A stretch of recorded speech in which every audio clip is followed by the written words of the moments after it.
Gondar, the majestic city of castles and emperors, a place where culture, heritage, and royal legacy comes alive. Hello and welcome to our program agenda. Today, our discussion focuses on the renewal of Gondar's Fasil Gibi. We will explore the history of Gondar, the significance of the renewal of Gondar's Fasil Gibi, and what makes Gondar worth visiting. I am Galila Damu with my colleagues Abbebe Brhani and Maud Domoulié. Stay tuned.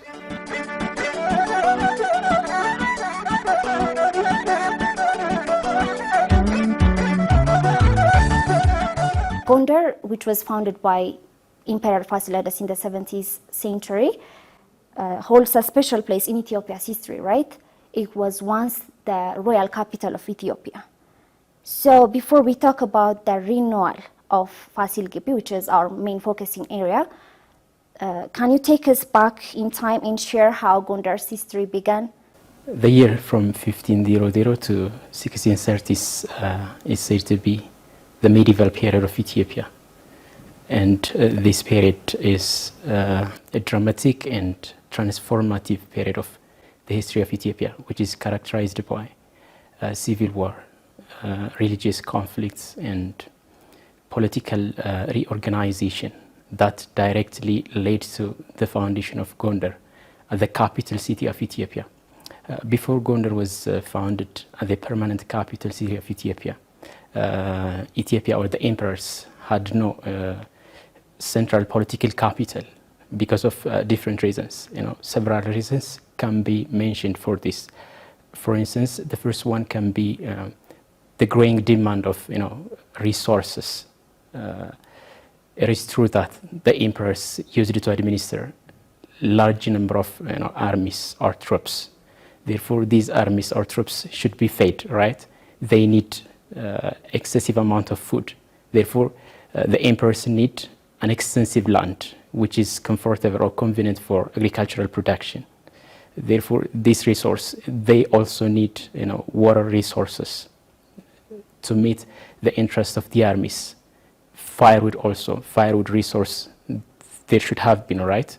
Therefore, in need of all these resources, the emperors used to travel from one place to the other place. For instance, if they once settled here and try to use that resources, the resource is going to be depleted or degraded over time, right?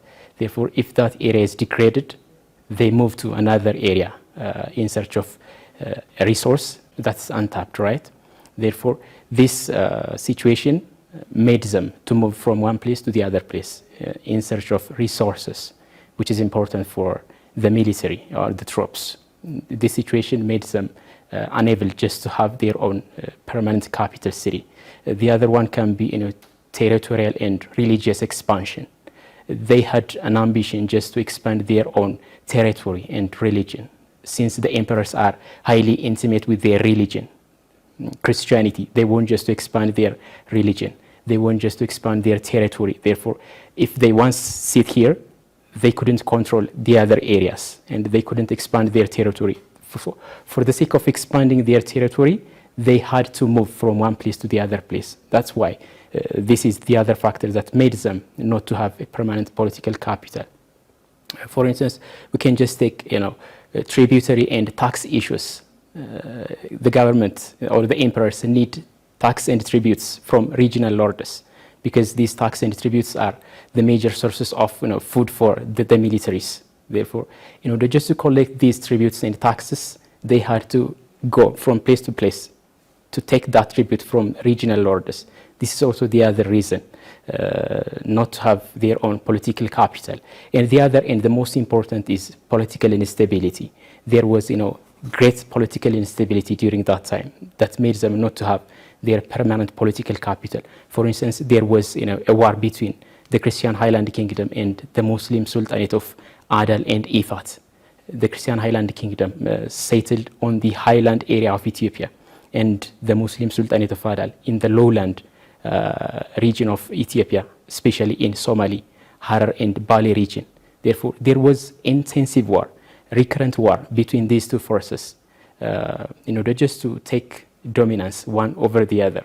For instance, one of the most significant war between the Christian Highland Kingdom and the Muslim Sultanate of Adal was the war between Emperor Livnadingil and Ahmed Grai, who was leading the Muslim Sultanate of Adal. Ahmed Grai was, somehow better or stronger than that of the Christian Highland Kingdom because he was assisted by the Turkish military powers. The Turkish military powers were assisting Ahmed Grai in fighting against Emperor Livnadingil. For that matter, he was stronger than that of Emperor Livnadingil. So he defeated the Emperor Livnadingil and made him exiled to another area.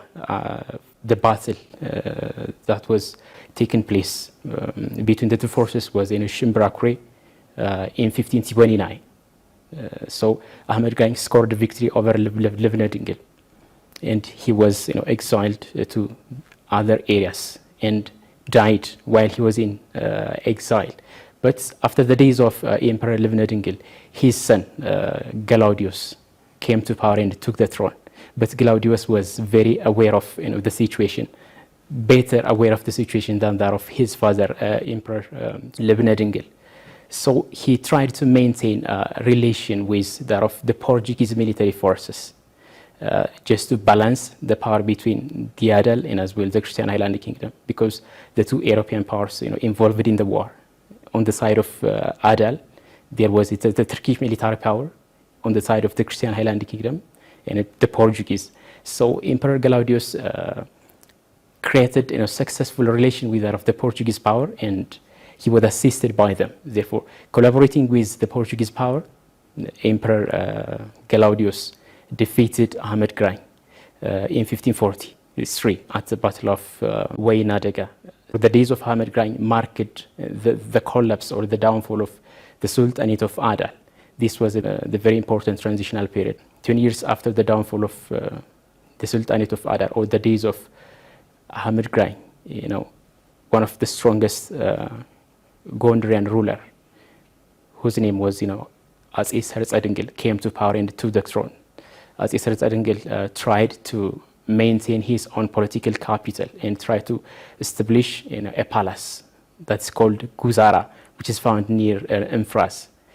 Adingil tried his best just to form a central political capital or political capital at Infras, and he constructed his own palace.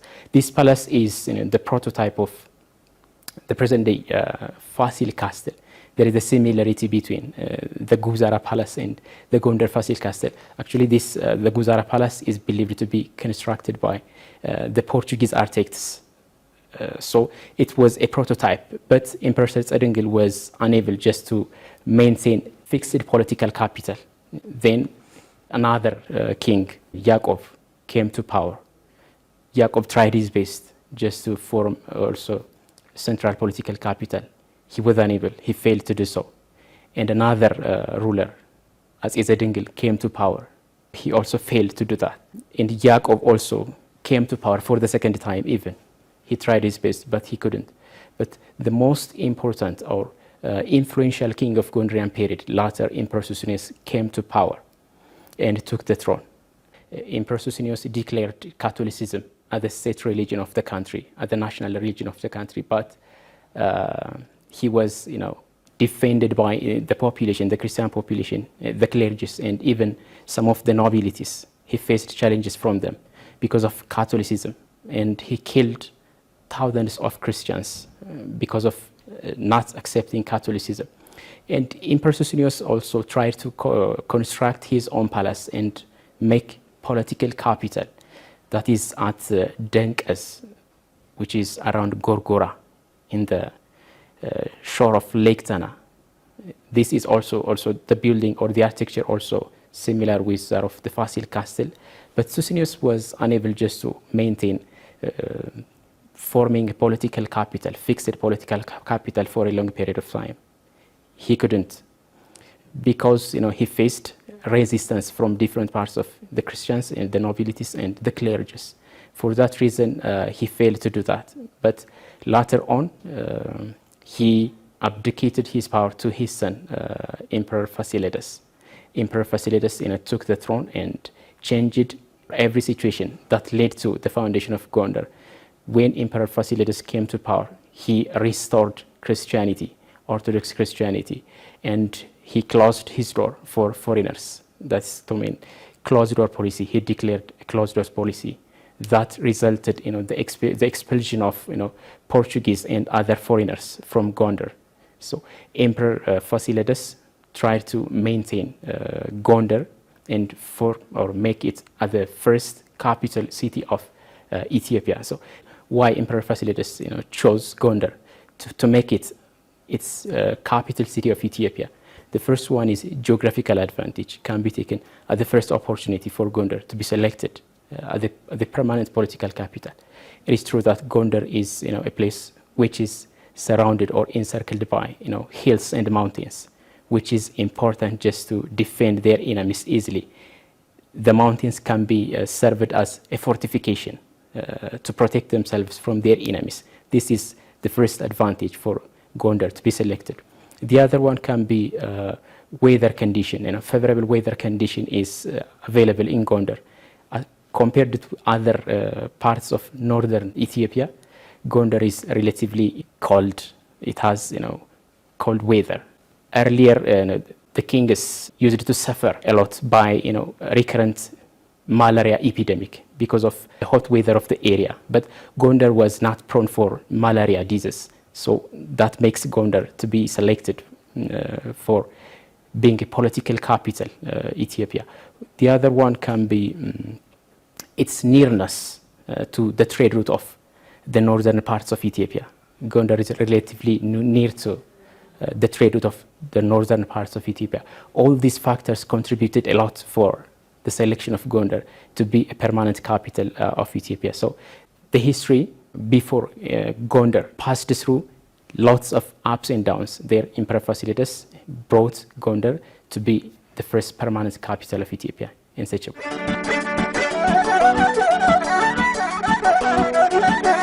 You have addressed the history in the pre-Gondarian era in a good way, and now let's, Modo, you can continue by telling us the history in the Gondarian era, when Gondar was at its peak and became the royal capital of Ethiopia. Gondar in general was a mighty empire with a spectacular or magnificent capital. From the 17th to the early 19th century, right? So for over 2 centuries, Gondar was the political and cultural heart of the Ethiopian empire, leaving a unique architectural legacy or heritage that is unmatched in sub-Saharan Africa, as scholars say, as history books refer to, right? So Abebe just tried to tell us about how Gondar was founded. There is a legendary story that Fasilides, the son of Emperor Susenyos, was led to the site of Gondar by an old man who prophesied that his empire would be built there, right? But the more practical reason is what Abebe mentioned. Gondar's strategic location, that is, it is easily defensible from any potential threat or attack, and it is the fact that it was situated at the crossroads of major trade routes of the time, and even the hinterland, the fertile hinterland that is immediately next to Gondar, right? The Dimbia, Fogara area, the fertile area that was considered by the then emperor Fasilides.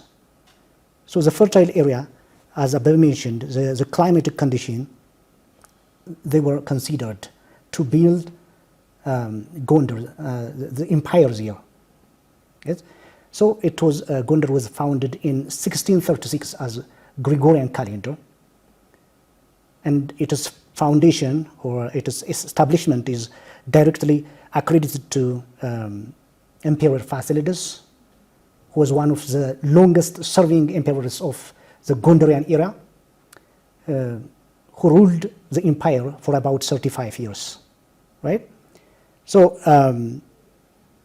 already I said it was the turning point in Ethiopian polity or in Ethiopian empire.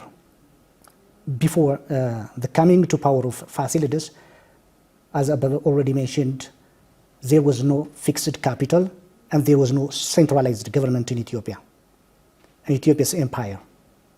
So the coming to power of Fasilides and the establishment of Gondar as a new empire was a turning point in Ethiopian politics. Then a central government was formed, a centralized state was formed, and a fixed capital, that's Gondar, was formed.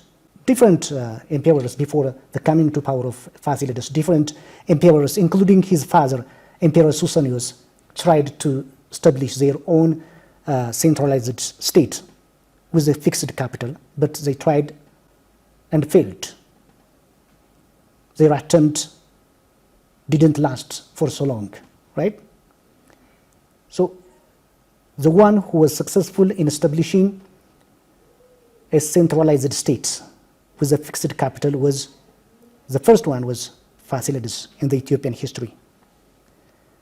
So let's come to the Gondarian Golden Age, or the Golden Age of the Gondarian Empire. That is from 1636 to 1769. This was the time when the Gondarian period reached its climax, its highest glory, right?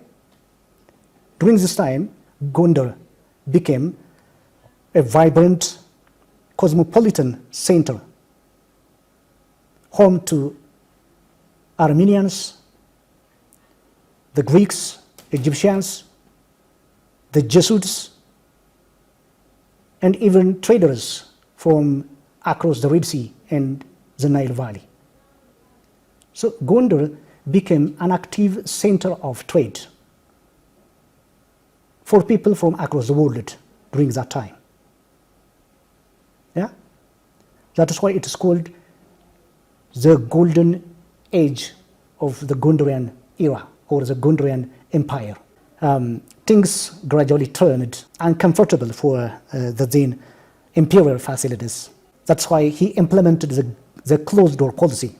Yeah, Emperor Fasilides is known for implementing the closed-door policy, right? Why did he implement that policy? Because he thought that the major cause of his political instability and social fragmentation and economic decline during the time were external powers, especially European powers. So that's why he was forced to expel those powers out of Ethiopia. And he implemented the closed-door policy, keeping his empire out of reach of European powers.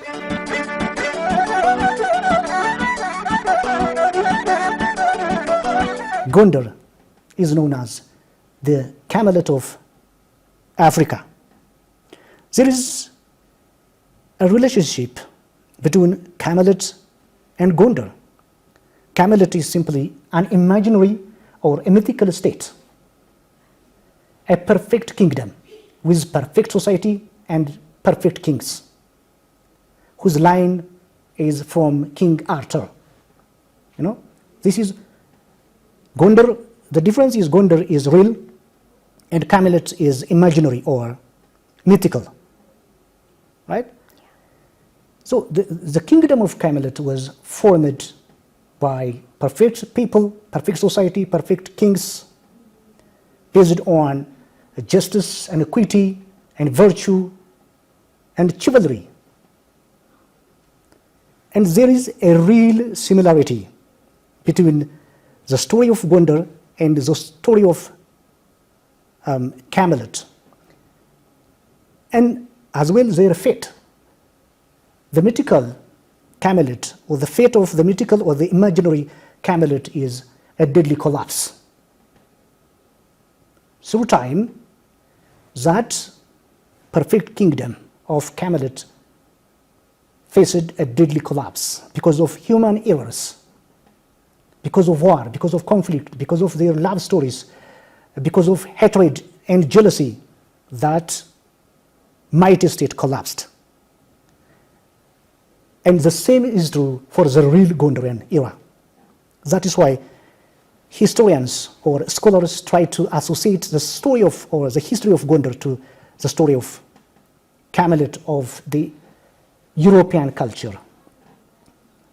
And Gondar, from 1977 onwards, Gondar has been inscribed as UNESCO's World Heritage Site, right? And now Gondar, especially the royal enclosure, Fasil Gibbi, is now the treasure of the world, not only the treasure of Ethiopia. With the stunning Fasil Gibbi or Fasil Castle, Gondar is still a standing testament for Ethiopia's history, right? And now we have heard that the renewal of this centuries-old castle, Fasil Castle, has now been inaugurated. Prime Minister Dr. Abiy Ahmed and First Lady Zinash Tayacho, together with senior regional and national and federal officials, have officially inaugurated the renewed and renovated Fasil Gibbi on November 6, which is some days back. So now I would like to ask why the renovation was needed. The reason behind the renovation of the Fasil Gibbi is, destruction and threat of collapse in general, actually, beginning from its establishment in the 17th century.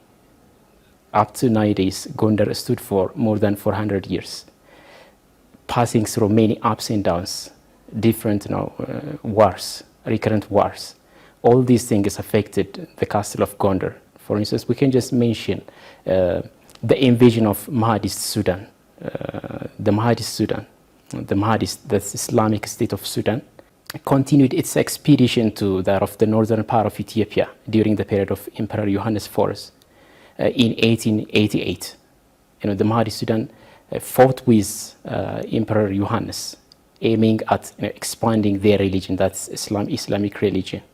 But Emperor Johannes fought against them. Therefore, Gondar had been, a major battlefield. So this situation affected Gondar and its surroundings, including the monasteries, the churches, and the Fasil Castle even. All the churches and monasteries distracted during that time, except one monastery, that is Debre Birhan Selassie. Debre Birhan Selassie of Gondar Church was miraculously saved. This is the only untouched monastery of Gondar during that time. So the Mahadists, posed lots of threats, distracted some part of the Fasil Castle or the Fasil Gibbi, including the area. This affected the Fasil Castle. So this situation forced the government just to stand, to renew the Fasil Castle. The other one can be the Second World War and the invasion of Italy. Italy tried to invade Ethiopia from 1936 to 41. This was the period that Italy tried to invade Ethiopia. So the people also fight against the Italians. Ethiopians tried to fight against the Italians, standing against colonialism. Even the Italians made some part of the Fasil Gibbi as their military and administrative site. They used the Fasil Castle even as a fortification, as a storehouse for their military weapons. Therefore, this situation affected the Fasil Castle, and the other one can be the period of the Menemesafint, had put lots of negative effect on the Fasil Castle, because the Menemesafint is it is almost 1 century. There was a king that can control regional lords. There was a recurrent war between regional lords to take control one over the other. So there was recurrent war. between the regional lords. This situation also affected Gondar and its environment highly, including the Fasil castle. And some of the castles had been distracted because of the period of Zaman Masafint. And the other can be weather conditions also. Gondar is known that it has, a highland climate. That's there is, recurrent rain, especially during the rainy season from June to that of September. That's the area gets excessive amount of rainfall. So this rainfall is driven by winds. Therefore, this caused, erosion. So the Fasil castle has been eroded because of the climate situation of Gondar. Daily cycle of hot and cold climate. When the cold and hot climate fluctuates throughout the day for a long period of time, this situation, resulted a crack on the building and a destruction on the building. Even this, the daily cycle weather condition of the area promoted the growth of grass and mosses on the building. Even when grasses and mosses grows on the building, it affects or it leads to a crack and destruction on the Fasil castle. So all these threats and destruction made the government just to start its renewal and renovation activities. So the main reason is it's all about destruction and threat of collapse. Yeah. This is. So due to the distractions due to the climatic conditions and recurrent war, the government was forced to renovate and reconstruct and renew this centuries-old heritage. What's the significance of the renovation of Gondar's Fasil Gibi? It is the symbol of Ethiopian sovereignty. Gondar is a symbol of Ethiopian sovereignty and imperial history, right? So one significance is it's about preserving collective memory. It is about preserving identity. Gondar is the identity of Gondar's people, Gondar's society. Not only Gondar society, but it is the identity of Ethiopian people. Can you imagine Gondar without the royal enclosure or the Fasil Gibi? No. So it is a matter of sustaining the continuity of one's identity. So it needs renewal because it is going to, totally collapse. If it remains, as it is, the Fasil Gibi or the royal enclosure was on the verge of collapse, as Prime Minister Abiy Ahmed said on the occasion of the inauguration, right? So the Prime Minister said that Gondar is not renewed today. Rather, it is reborn, he said. And he emphasized that if it were not renewed, it would totally collapse in the near future. So if our royal history, if the symbol of Ethiopian sovereignty collapses, so the country, the identity of the country, the identity of Gondar's society collapses. So it is a matter of linking the past to the present and the future, right? Because these are physical bridges. These historical heritages are physical, tangible bridges between the past, the present, and the future. So this is one significance. Just saving these precious, magnificent royal treasures or historical treasures from totally collapsing and diminishing, right? So this is one significance. The other significance is it has an educational and scientific significance. Students, researchers will use these tangible and physical heritages, historical heritages, to study art, to study architecture, and to study history about our ancestors, right? About the architectural wisdom of our fathers and forefathers. So it has an educational significance. What about the economic significance? Whenever a historical site is renewed, whenever it is beautified, more visitors are attracted to that area. Particularly, foreign visitors are more attracted to the site.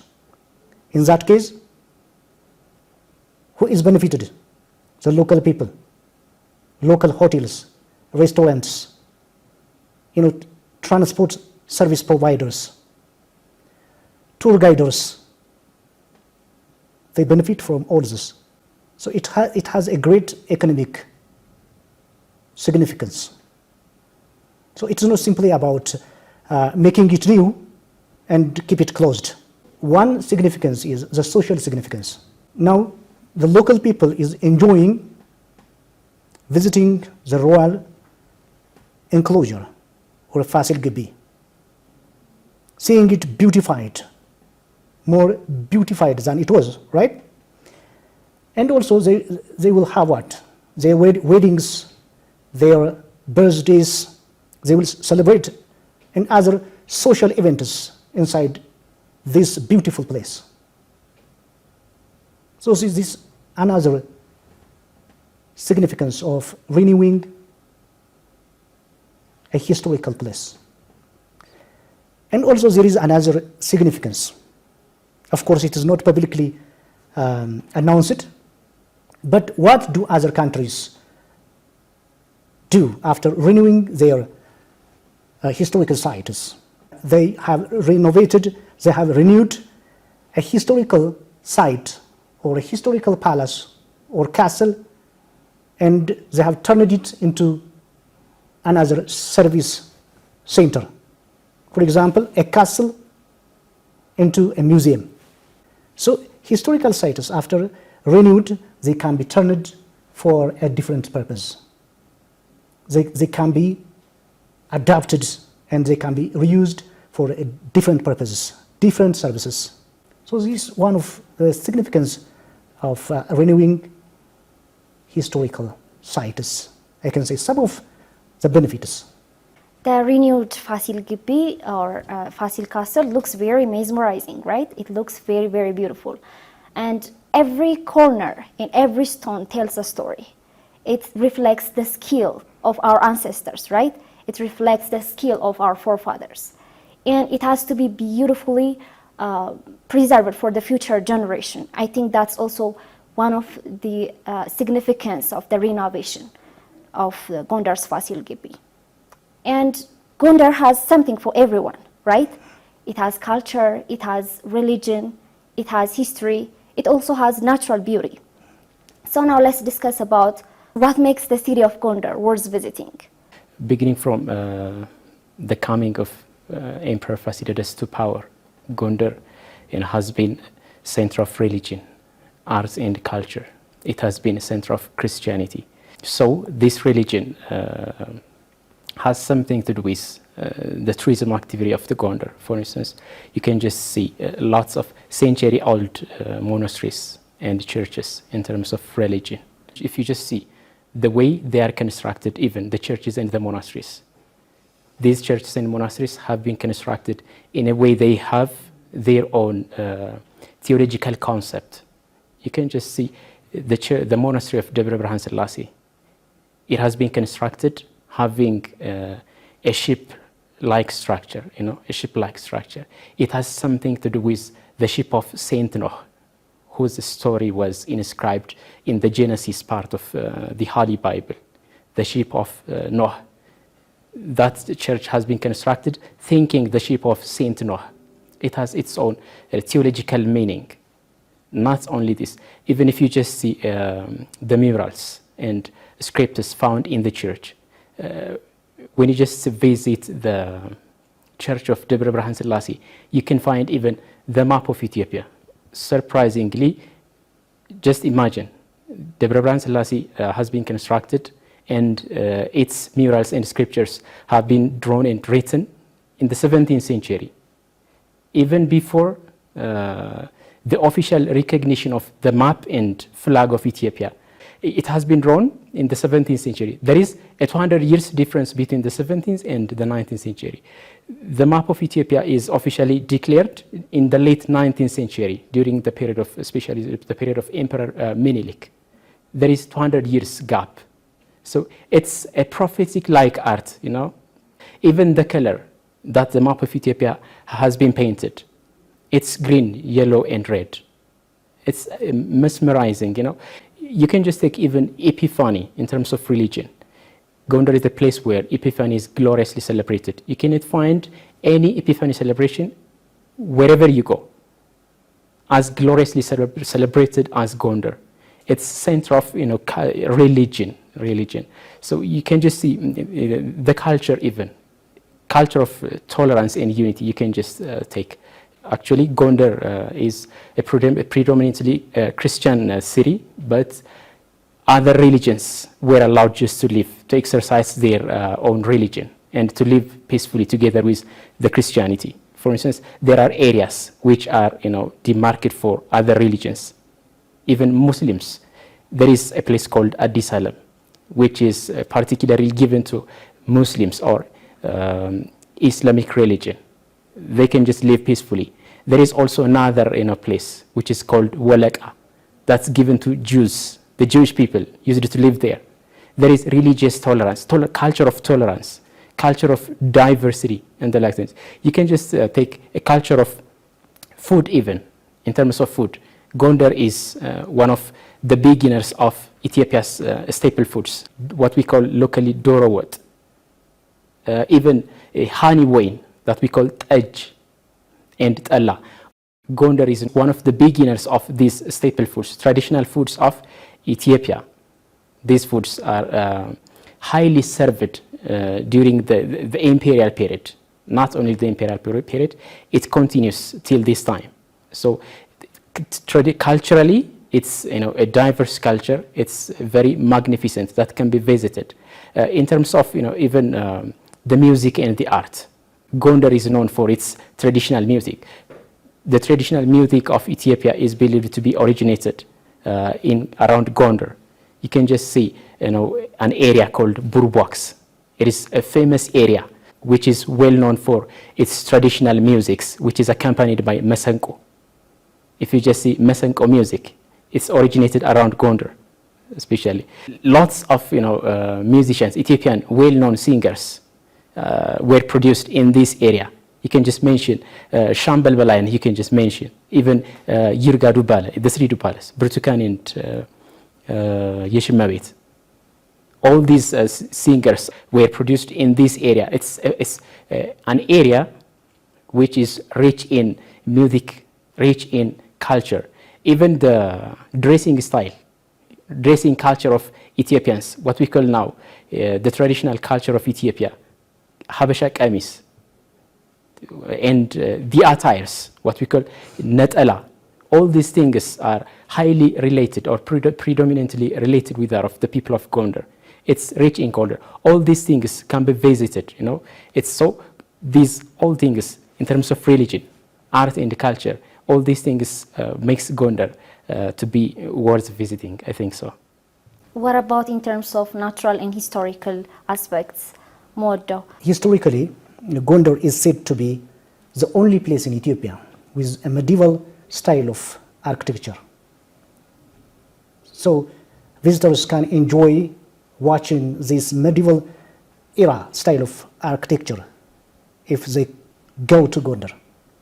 If they go to the royal enclosure, there is rich history, that is a history of more than 2 centuries or more than 200 years, and there is rich culture, and there is the base or the foundation of religion, right?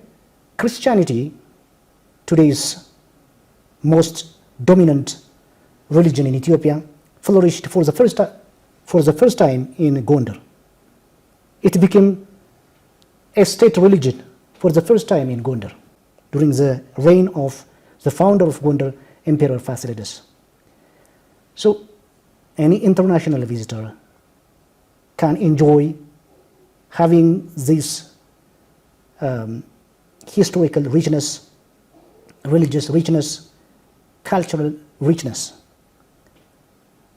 Even Gondar itself, the city itself, it is an ancient and historical. What is historical is not only the royal enclosure inside the city, but there are other royal signals just next to Gondar, within 3 or 4 kilometers distance. For example, the Kusquam complex, or the site of the church of Kusquam, or the burial place of Empress Mentua, right? And her palace is within 4 kilometers distance away from the city of Gondar. And I've already mentioned that there are also other royal signals like Guzara. So Gondar and its environment is worth visiting by itself, in addition to the main royal enclosure or Fasil Gibi. And the topography that surrounds the city, the most, or the UNESCO World Heritage Site, that is Semin Mountains National Park, along with its wildlife, endemic wildlife, such as the Gulade baboon, the red fox or Ethiopian wolf, the walleye pigs. These are rare or endemic animals found only in Ethiopia, or that are found around Gondar. So Gondar has everything worth visiting, I can say. Thank you so much for your insights. Thank you. As we wrap up, with the restoration of the Fasil Gibi, Gondar stands as a testament to Ethiopia's enduring pride and legacy. Dear viewers, thank you so much for joining us. On this episode of Agenda, we've been exploring the history of Gondar, the significance of the renovation of Gondar's Fasil Gibi, and so on. Thank you so much for staying with us. I'm Galila Damu, along with my colleagues Abebe Brahani and Modon Mulye. We'll be back next time with another topic of discussion. Goodbye.